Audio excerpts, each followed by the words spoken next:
નમસ્કાર, આપ જોઈ રહ્યા છો નેશન પ્લસ ન્યૂઝ. હું છું આપની સાથે હિરલ પંડ્યા. વડોદરા જિલ્લાના ડભોઈમાં ભારતીય બંધારણના શિલ્પી ડોક્ટર બાબા સાહેબ આંબેડકરની 135મી જન્મ જયંતિની શ્રદ્ધાપૂર્વક ઉજવણી કરવામાં આવી હતી. દલિત અને વણકર સમાજના અગ્રણીઓએ મોટી સંખ્યામાં એકત્રિત થઈને બાબા સાહેબને પુષ્પાંજલિ અર્પી હતી. ડભોઈ શહેરમાં આજે ડોક્ટર ભીમરાવ આંબેડકરની 135મી જન્મ જયંતિનો અનેરો ઉત્સાહ જોવા મળ્યો હતો.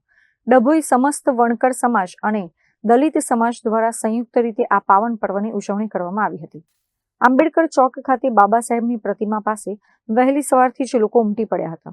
આ પ્રસંગે નગીન પરમાર, રમેશ ચાવડા, મહેશ પરમાર અને ભાઈલાલ ચૌહાણ સહિતના અનેક આગેવાનો ઉપસ્થિત રહ્યા હતા. મહાનુભાવોએ બાબા સાહેબની પ્રતિમાને ફૂલહાર અર્પણ કરી તેમના જીવનના સંઘર્ષ અને ભારતને આપેલા અણમોલ બંધારણ બદલ કૃતજ્ઞતા વ્યક્ત કરી હતી. તમામ મહાનુભાવોએ એક સુરે બાબા સાહેબના સમાનતા અને શિક્ષિત બનવાના વિચારોને જન જન સુધી પહોંચાડવાનો સંકલ્પ કર્યો હતો.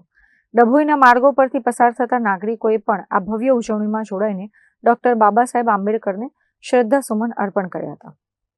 કેમેરામેન નવનીત પરમાર સાથે Chirag Patel, Nation Plus News, Vadodara.